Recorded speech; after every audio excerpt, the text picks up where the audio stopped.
작년 한강 의대생 실종 사건 기억하시나요?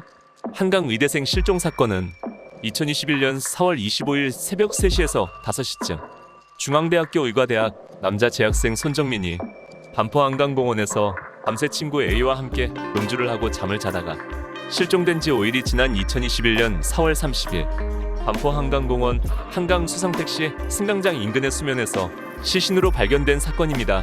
그것이 알고 싶다 분석. 2021년 5월 29일 그것이 알고 싶다 1263회에서 한강 의대생 실종 사건을 다루었는데요. 각계 전문가들이 총출동하여 사건과 관계된 여러 가설들을 분석했는데 종합적인 결론은 타살일 가능성이 매우 희박하다는 것입니다.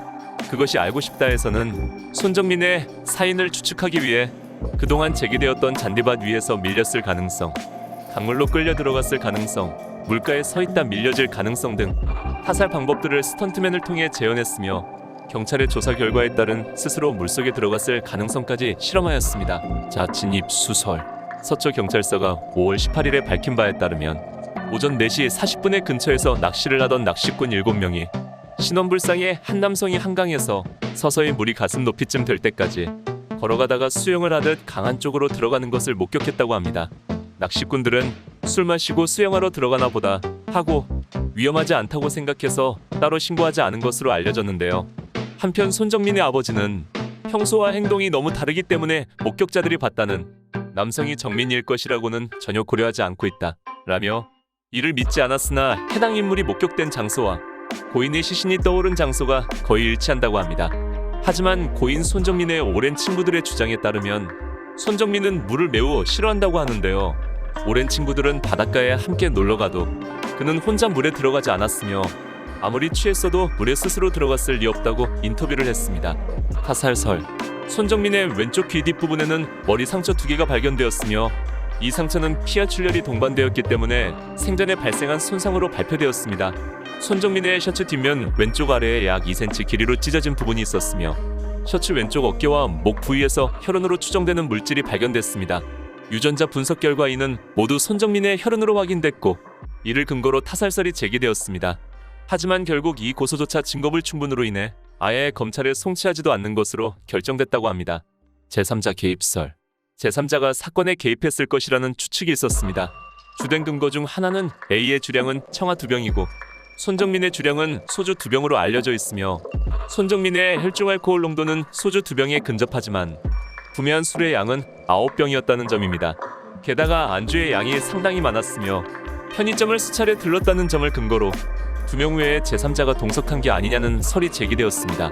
그러나 경찰 조사에서도 제3자가 개입했다는 정황은 찾지 못했고 목격자들의 증언에서도 제3자에 대한 이야기는 나오지 않았으며 CCTV 상에서도 의심될 만한 사람은 없었다고 합니다. 추 모집회.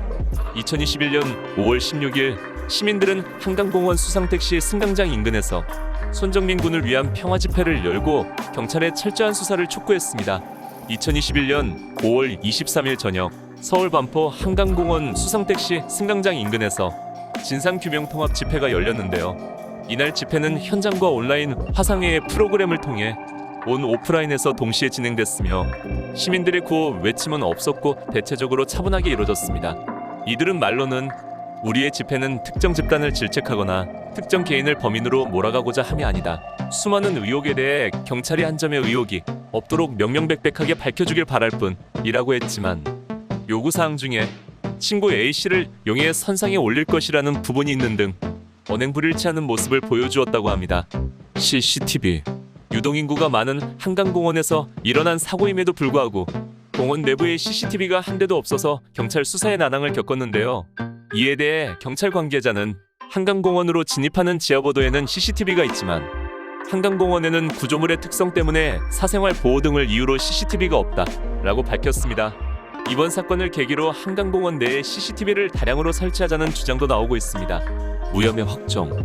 이런저런 논란이 많았던 사건이었으나 결국 2021년 6월 2일 경찰 측이 친구 A씨에게 범죄를 의심할 만한 정황이 없다라고 확정지었고 그 이외 제3자의 개입 정황 또한 찾을 수 없다는 결과를 내놓았습니다. 6월 29일 결국 경찰은 타살 혐의점이 없어 내사 종결로 결론을 내고 이 사건의 수사를 종료했습니다. 그리고 10월 22일 안타깝게도 손정민의 부친이 제기한 고소건 역시 무혐의 취지로 종결됐습니다. 지금까지 시청해주신 여러분들께 감사하며 고인 손정민 군의 삼가 고인의 명복을 빕니다.